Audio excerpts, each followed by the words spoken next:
Iya, bismillahirrahmanirrahim. Assalamualaikum warahmatullahi wabarakatuh. Apa kabarnya anak-anak ibu semuanya? Semoga selalu sehat walafiat ya. Nah, hari ini kita akan melanjutkan materi yang kemarin tentang rekayasa produk sederhana. Nah, apa aja sih yang udah kita bahas kemarin? Nah, ini ya yang udah kita bahas kemarin. Ada tentang pengenalan PTD. Apa itu PTD? Pendidikan Teknologi Dasar. Kemudian ada perkembangan teknologi ya. Jadi teknologi itu berkembang. Teknologi apa saja? Ada teknologi transportasi, komunikasi, pertanian, dan industri. Nah, ini ya pembahasannya kemarin sudah. Kemudian kita juga kemarin sudah membahas tentang keselamatan kerja atau K3. Apa itu K3 ya? K3 adalah bidang yang terkait dengan kesehatan, keselamatan, dan kesejahteraan pekerja ya.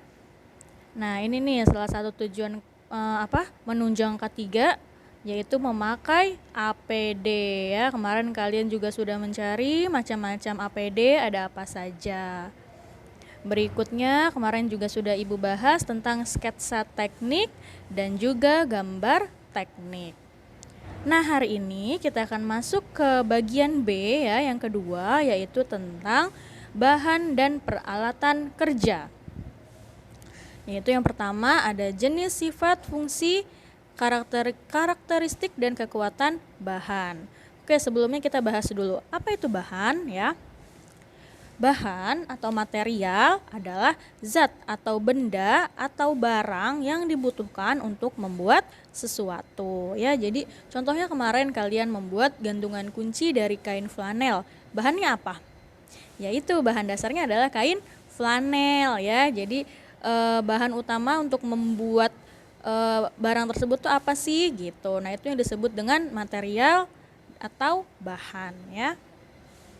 Nah, di sini ada jenis-jenis bahan. Ada kayu, ada plastik, ada karet ya. Ini adalah karet yang langsung diambil dari pohonnya. Kemudian ada bambu, ada kaca, ada batu, dan ada benang. Nah, kita masuk yang kedua yaitu tentang sifat bahan. Sifat-sifat bahan ya, ada juga di buku kalian bisa baca di halaman 27. Nah, Ibu bahas satu-satu ya. Yang pertama, ada kayu ya. Kayu itu sifatnya apa? Yang pertama, tidak menghantarkan panas, kemudian mudah dibentuk dan diolah, dan juga mudah dihaluskan. Kemudian yang kedua, ada plastik. Plastik ini sifatnya apa? Ringan, tahan air, dan juga lentur. Kemudian karet ya. Karet sifatnya lentur, tidak menghantarkan panas, kemudian kuat dan juga tahan lama. Dan yang keempat ada bambu. Bambu itu sifatnya lentur, kuat, dan berserat halus. Yang kelima ada jenis bahan kaca. Sifat kaca apa? Tembus pandang ya, kemudian mudah pecah dan mudah juga dibentuk. Dan yang keenam ada batu ya. Batu ini sifatnya keras ya, kuat, dan juga tahan panas. Dan yang terakhir ada benang. Benang ini sifatnya halus, licin, dan menyerap keringat ya. Kan kita pakai baju terbuat dari benang ya. Kalau misalnya tidak menyerap keringat, gerah banget dong ya. Oke, yang ketiga lanjut. Ada fungsi bahan. Nah, tadi ya bahan-bahan tadi itu fungsinya apa saja sih ya. Nah, kayu ini fungsinya untuk membuat peralatan rumah tangga ya, kayak kursi, meja, lemari ya, dan lain sebagainya. Kemudian yang kedua ada plastik. Plastik itu fungsinya buat apa? Ya, ada bisa bikin pulpen ya, buat pulpen, buat botol minuman. Ini juga buat tempat sampah. Kemudian yang ketiga ada karet ya. Karet itu fungsinya untuk pembuatan ban ya kan, alas sepatu, dan juga bola. Yang keempat ada bambu. Bambu ini fungsinya untuk apa? Membuat pagar ya, membuat tangga. Ada ya pagar atau tangga yang dari bambu ya, yang masih tradisional. Kemudian ada juga alat musik. Alat musik apa yang terbuat dari bambu? Iya, ada angklung ya, angklung, suling ya, masih banyak alat musik yang terbuat dari bambu. Kemudian yang kelima, kaca. Nah, kaca ini fungsinya untuk apa?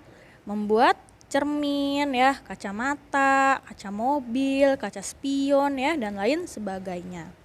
Kemudian yang keenam, batu nih. Batu ini fungsinya untuk ya membuat cobek. Cobek itu ulekan ya yang biasa dipakai mamah kalian masak ya. Cobek, membuat bahan bangunan dan juga membuat hiasan. Dan yang terakhir ada benang. Ya, benang ini fungsinya untuk membuat pakaian pastinya ya, baju, celana, kerudung dan lain sebagainya. Nah, itu tadi ya fungsi bahan. Nah, kemudian kita masuk yang kedua. Nah, ini adalah alat.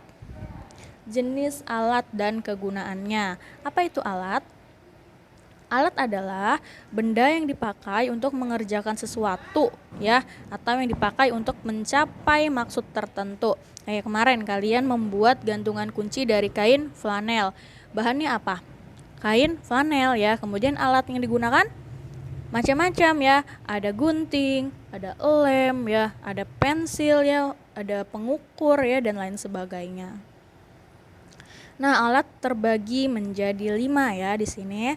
Yang pertama ada alat pemotong, kemudian alat penggerak, yang ketiga ada alat pengukur, kemudian alat pembentuk, dan yang terakhir ada alat pengikat. Contohnya bisa kalian lihat sendiri ya. Alat memotong contohnya pasti pisau ya kan, gunting ya yang digunakan untuk memotong bahan ya. Kemudian alat penggerak, palu dan obeng yaitu untuk menggerakkan benda. Alat pengukur ada penggaris ya kan, meteran yang gunanya untuk mengukur bahan. Kemudian yang keempat alat pencetak atau alat pembentuk. Tujuannya untuk mencetak sesuatu. Dan yang terakhir ada alat pengikat yaitu untuk mengikat bahan ya, mengikat atau merekatkan. Ada tali, ada lem ya, itu gunanya untuk mengikat. Oke, seperti itu. Nah, lanjut. Berikutnya ada perkembangan peralatan teknologi. Ya, ini adalah peralatan teknologi yang sudah menggunakan mesin atau yang sudah canggih ya. Contohnya di sini ada gergaji listrik ya, gambar pertama gergaji listrik. Kemudian gambar kedua ini adalah obeng listrik ya. Terus yang ketiga yang ada rodanya ini adalah meteran roda digital ya. Jadi alat pengukur meteran gitu ya, tapi dia menggunakan roda, dan ini alat ini menggunakan baterai gitu. Terus yang keempat yang di bawah di sini ada mesin cetak ya, dan yang terakhir di sini mungkin kalian sering lihat ya, ini adalah lem tembak yang menggunakan energi listrik. Oke, berikutnya bagian C, membuat produk sederhana ya. Pertama, gimana sih kalau kita mau bikin suatu produk gitu ya? Yang harus kita lakukan, yang pertama adalah penggunaan peralatan kerja, yaitu menyiapkan alat-alat yang akan digunakan seperti pisau, palu, penggaris ya, dan lain sebagainya. Kemudian yang kedua, ketika kita ingin membuat suatu produk, gunakan prinsip PGBU. Apa itu PGBU? Pikir, gambar, buat, dan uji ya. PGBU adalah prasyarat utama yang harus dilaksanakan dalam pembuatan produk. Jadi ketika kita ingin membuat produk ya, kita pikirkan dulu mau buat apa ya. Kemudian kita gambar dulu polanya, kita buat sketsanya ya, bentuknya mau kayak gimana. Ya, mau kayak gimana. Kemudian yang ketiga kita B tuh, baru buat. Ya, dan yang terakhir baru U, diuji coba.